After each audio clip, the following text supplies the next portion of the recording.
मेरा नाम रवि है। मेरे माता पिता जब मैं 9 साल का था तभी इस दुनिया से जा चुके थे।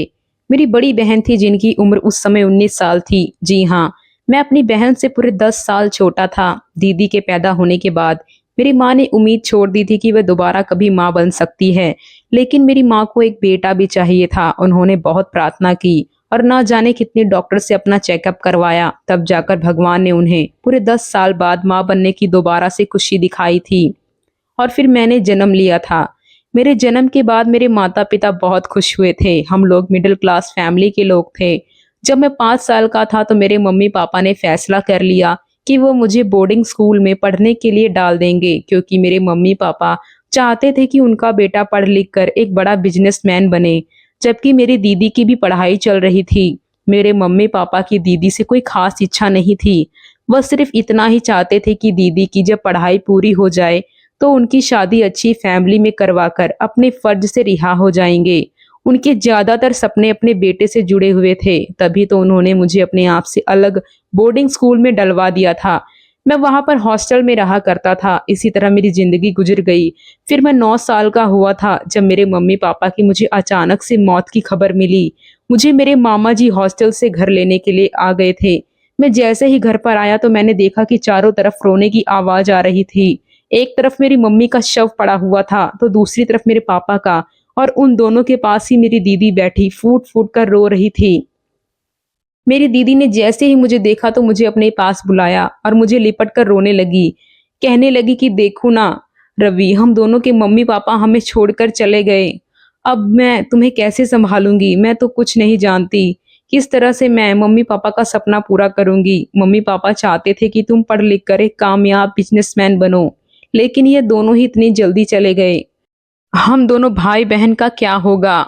रवि, हम दोनों भाई बहन तो अनाथ हो गए। दीदी को देख देख कर मैं भी बहुत रोया था और मैंने अपने छोटे और मासूम हाथों से दीदी के आंसू साफ किए थे। फिर मम्मी पापा का अंतिम संस्कार कर दिया था। दरअसल मेरे मम्मी पापा की मौत एक बाइक एक्सीडेंट में हो गई। मेरे पापा मम्मी को लेकर मेरे नाना नानी के घर जा रहे थे। मेरे नाना नानी का घर हमारे घर से बहुत दूर था। हाईवे पर पापा मम्मी को बिठाकर बाइक चला रहे थे तो पीछे से कार वाले ने जोरदार टक्कर मार दी। मेरे मम्मी पापा की बहुत बुरी हालत हो गई थी। उन्हें अस्पताल ले जाया गया और अस्पताल में इलाज के दौरान उन दोनों ने अपना दम तोड़ दिया। वह दोनों अपने बच्चों को छोड़कर इस दुनिया से जा चुके थे। मेरे मम्मी पापा के मर जाने के बाद हमारे घर में हमारे जितने भी रिश्तेदार आए हुए थे, 2-3 दिन के बाद वो लोग भी जा चुके थे। अब घर के अंदर सिर्फ मैं और मेरी दीदी ही रह गए थे। मेरी दीदी मम्मी पापा को याद करके बहुत रोया करती थी और मुझसे कहती थी कि तुम भी चले जाओगे तो फिर मैं इस बड़े से घर में कैसे रहूंगी? मम्मी पापा के बिना तो यह घर मुझे बार बार उनकी याद का एहसास दिलाएगा। मैंने दीदी से कहा कि दीदी, मैं आपको छोड़कर कहीं नहीं जाऊंगा। दीदी कहने लगी कि नहीं नहीं रवि, तुम ऐसे नहीं कर सकते। तुम जानते हो ना कि तुम्हें मम्मी पापा का सपना पूरा करना है, और ऐसा तभी हो सकता है जब तुम अपनी पढ़ाई पूरी करोगे। अभी तो तुम 5th क्लास में ही हो। अभी तो तुम्हें बहुत पढ़ना है और मैं भी अभी पढ़ाई कर रही हूँ। मम्मी ने मुझसे कभी घर का कोई काम नहीं करवाया, लेकिन अब उनके जाने के बाद मुझे ही घर का सारा काम करना पड़ेगा। अपनी जिंदगी को आगे बढ़ाने के लिए सेक्रीफाइस तुम्हें भी करने होंगे। तुम नहीं जानते रवि, हम दोनों के माता पिता इस दुनिया से जा चुके हैं और अब हम दोनों ही एक दूसरे का सहारा हैं। तुम चिंता मत करो।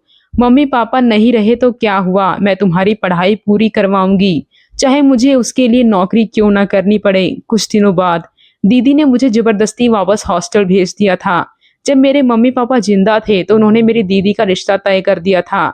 मेरी दीदी का रिश्ता मेरी मम्मी की सहेली के बेटे से लग गया था। वह लड़का देखने में बहुत अच्छा था और मेरी मम्मी पापा को बहुत पसंद था। इस रिश्ते की शुरुआत मेरी मम्मी की फ्रेंड ने ही की थी।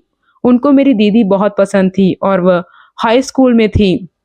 उन्होंने अपने बेटे के लिए मेरी मम्मी से दीदी को मांग लिया था और कहा था कि मुझे तुम्हारी बेटी बहुत पसंद है।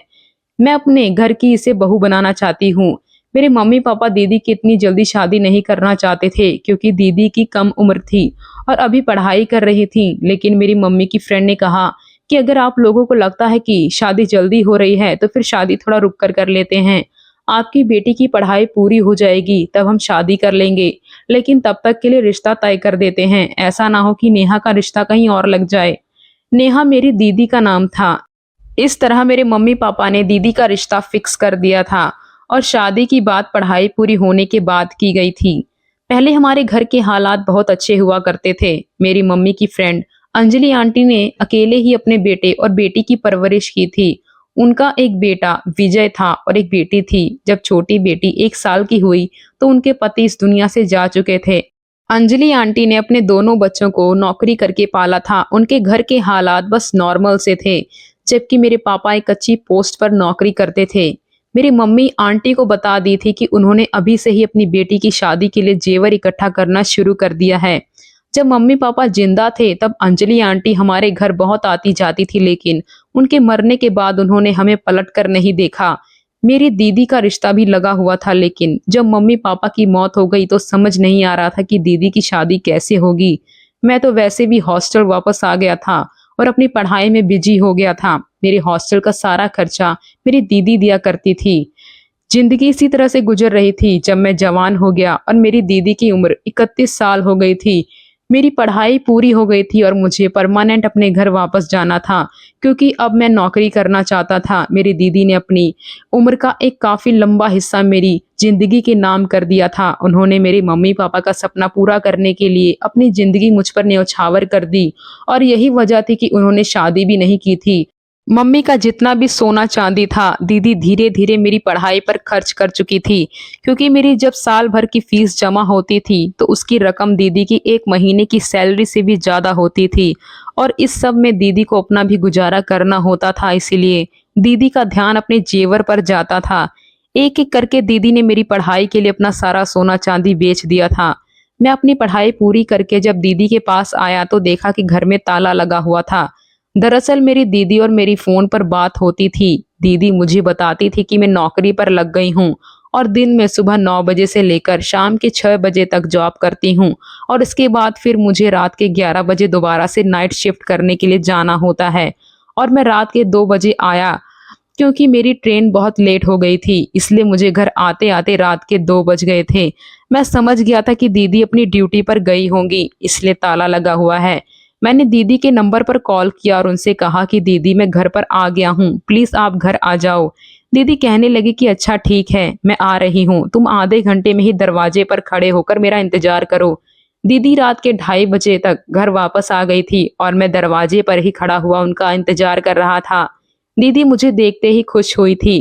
उन्होंने जल्दी से ताला खोला और फिर हम दोनों भाई बहन घर के अंदर चले गए थे। घर को देखकर मैं बहुत खुश हुआ था। फिर मैंने दीदी को बताया कि मेरी पढ़ाई पूरी हो गई है, अब कल से मुझे अपनी नौकरी की तलाश करनी है। मेरी बात सुनकर जैसे दीदी हैरान हो गई थी। वे कहने लगी कि तुम्हें यहाँ पर शहर में रहकर नौकरी करनी है क्या?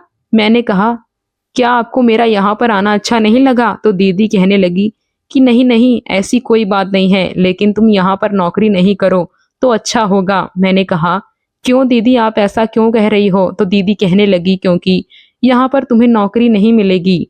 मैं तो चाहती हूँ कि तुम जिस शहर में पढ़ाई करते थे वहीं कहीं नौकरी ढूंढ कर देख लो। मैंने कहा अगर मैं यहाँ नौकरी करूंगा तो क्या हो जाएगा? तो दीदी मुझसे कहने लगी कि यहाँ तुम्हें कोई अच्छी नौकरी नहीं मिलेगी। मैंने कहा अरे दीदी नहीं, ऐसी कोई बात नहीं है, ढूंढने से तो भगवान भी मिलता है, मैं कोशिश करूंगा। मेरे यहाँ के जितने भी फ्रेंड्स हैं मैंने उन सब से जॉब के लिए कह दिया है, वह मेरे लिए कोई अच्छी सी जॉब का इंतजाम कर देंगे। जबकि मेरे एक दोस्त की तो मुझे कॉल भी आ गई है, उसने कहा है कि वह मुझे सुबह मिलेगा।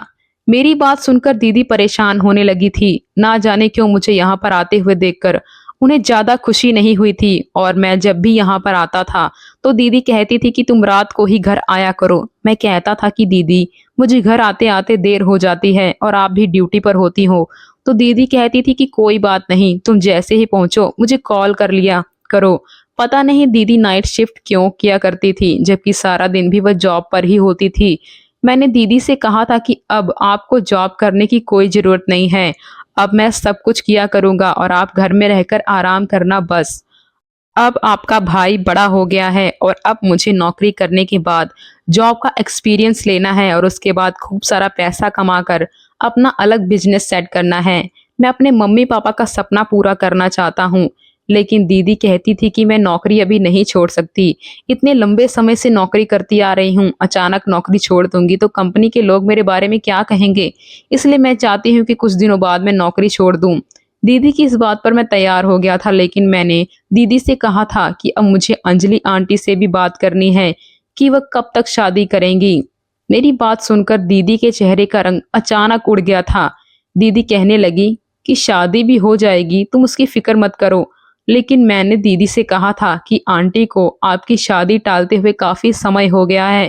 पहले मम्मी पापा जिंदा थे तो चाहती थी कि कल के होते आज शादी हो जाए, लेकिन जब से मम्मी पापा की मौत हुई है उन्होंने आपकी शादी का नाम ही नहीं लिया, और फिर मेरी पढ़ाई पूरी करवाने के चक्कर में आपकी उम्र हो गई। लेकिन आप फिक्र मत करो दीदी, मैं आपकी और विजय भैया की शादी को धूमधाम से करवा लूंगा। विजय भैया को देखते हुए मुझे काफी टाइम हो गया था। मैंने उनको बचपन में देखा था जब मैं छोटा था, जब मम्मी पापा के सामने दीदी और विजय भैया का रिश्ता पक्का हुआ था। अंजलि आंटी ने दीदी और विजय भैया की एंगेजमेंट भी करा दी थी, मगर अब उन्हें न जाने क्या हो गया था, वह शादी के लिए तैयार नहीं हो रही थी। और फिर मम्मी पापा के मरने के बाद दीदी ने भी शादी का टाइम आगे बढ़ा दिया था। उन्होंने कहा था कि अब उनके ऊपर उनके भाई की जिम्मेदारी आ गई है। अगर वे शादी कर लेंगे तो उनके भाई का ध्यान कौन रखेगा। इसलिए वे अभी शादी नहीं करना चाहती। बस तब से ही अंजलि आंटी को बहाना मिल गया था, और अब वह बिल्कुल भी शादी का नाम ही नहीं ले रही थी। और उन्हें हमारे घर आए हुए भी काफी समय हो गया था। अब तो सुना था कि वह दूसरे शहर में रहती हैं। अगले दिन मैं अपना इंटरव्यू देने के लिए गया तो वहां पर मेरी काबिलियत देखते हुए मुझे जल्दी नौकरी मिल गई थी। मैं बहुत खुश हुआ था और सोचा कि सबसे पहले यह खबर दीदी को जाकर बताता हूँ। लेकिन जैसे ही मैं घर आया तो दीदी अपनी जॉब पर जा चुकी थी। मैं शाम के 6 बजने का इंतजार करने लगा। दीदी घर आई तो मैंने उनसे बात की और उनको यह खबर सुनाई। दीदी बहुत खुश हुई। फिर उसके बाद हम दोनों भाई बहन ने खाना साथ बैठकर खाया था। फिर मैं अपने दोस्तों के साथ बाहर घूमने चला गया। मगर जब मैं अपने दोस्तों के पास गया तो एक अजीब सी बात मेरे सामने आई थी। हम 3 दोस्त हैं। मैं जब भी यहाँ आता था अपने उन तीनों दोस्तों से जरूर मिलता था। मेरे 2 दोस्त पहले ही मेरा इंतजार कर रहे थे और एक अभी आया ही नहीं था। उसको कॉल करके बुलाया गया था। थोड़ी देर के बाद वो आ गया और मेरे दोनों दोस्तों से वह कहने लगा कि तुम लोग इसके साथ कहाँ घूमने जा रहे हो। तो मैंने कहा कि हम सब लोग एक साथ जाएंगे हमारे शहर के मशहूर ढाबे की मैगी खाने।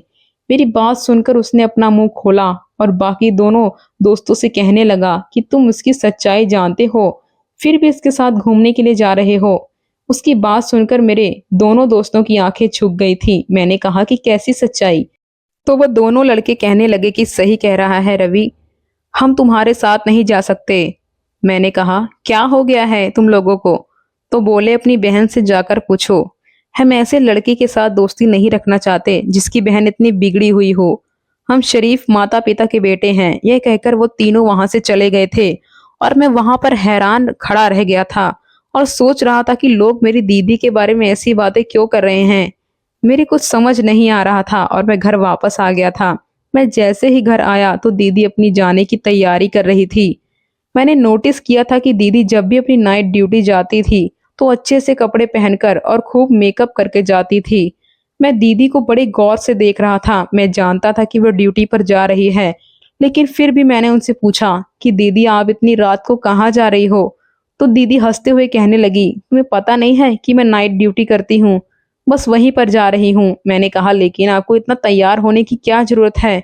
तो दीदी कहने लगी कि तैयार होकर जाना पड़ता है, तुम जानते हो ना कि मैं कितनी बड़ी कंपनी में काम करती हूँ। फिर मैंने दीदी से कहा कि दीदी मैं नहीं चाहता कि अब आप नौकरी करो। अब मेरी नौकरी लग गई है, अब आपको नौकरी करने की जरूरत नहीं है। दीदी पलट कर मुस्कुराई और कहने लगी कि मैंने तुम्हें पहले बताया था कि मैं नौकरी नहीं छोड़ सकती। मैं पहले ऑफिस में बात करूंगी, उसके बाद ही नौकरी छोड़ दूंगी। मैंने कहा तो फिर आप कब तक बात करोगी दीदी।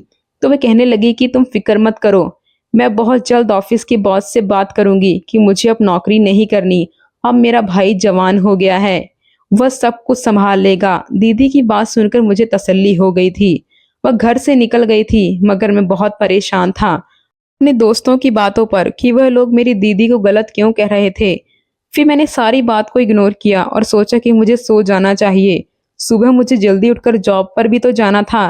पहले ही दिन लेट हो जाऊंगा तो सही नहीं रहेगा, इसलिए मैं सो गया था। अब अगले ही दिन से मैंने अपनी जॉब पर जाना शुरू कर दिया था। वहां के बॉस मुझसे पहले ही दिन में इम्प्रेस हो गए थे।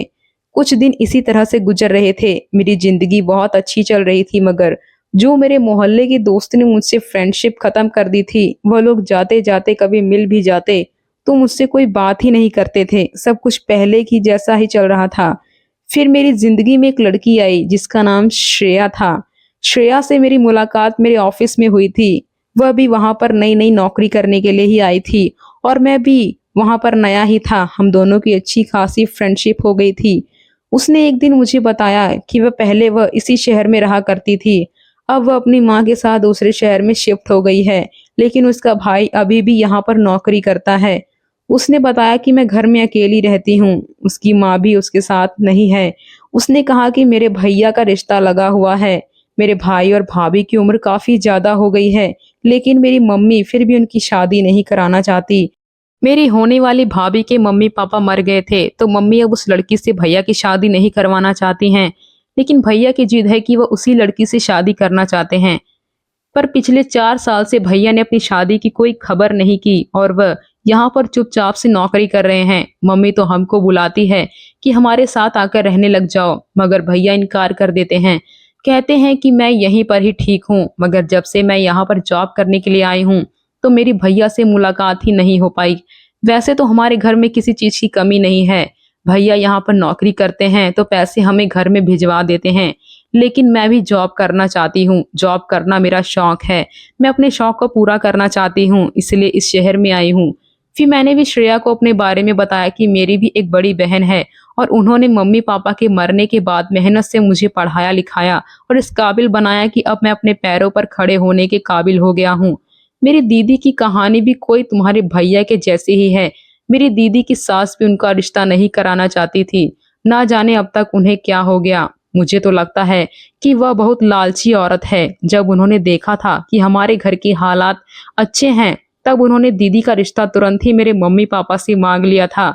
लेकिन अब उन्होंने देखा कि हम दोनों भाई बहन मिलकर जॉब करते हैं, तो वह मेरी बहन को अपनाना नहीं चाहती। श्रेया और मेरे बीच धीरे धीरे प्यार बढ़ने लगा था। हम दोनों एक दूसरे को चाहने लगे थे। कई दिन इसी तरह से गुजर रहे थे। एक दिन अचानक श्रेया की मेरे पास कॉल आई और वह कहने लगी कि रवि, मेरी मम्मी मेरी शादी करना चाहती हैं। मैंने कहा तो फिर तुम शादी से इनकार कर दो। तुम कह दो कि तुम अभी शादी नहीं करना चाहती। वैसे भी तुम्हारी मम्मी को पहले अपने बेटे की शादी करनी चाहिए। तो वह कहने लगी कि नहीं, मम्मी ने साफ कह दिया है कि वह भैया की शादी उस लड़की के साथ नहीं करेंगे। मेरी उम्र ना निकल जाए, इसलिए वह जल्दी ही मेरी शादी कराना चाहती हैं। तुम प्लीज अपनी दीदी से बात करो। To be continued. आगे जानिए दोस्तों, क्या रवि और श्रेया की शादी हुई या नहीं, और रवि की दीदी का क्या हुआ। क्या वो सारी जिंदगी कुंवारी ही रह गई। जानने के लिए हमारे साथ बने रहें और चैनल को सब्सक्राइब जरूर कर लीजिए ताकि अगला पार्ट आपसे मिस ना हो जाए। Thanks for watching.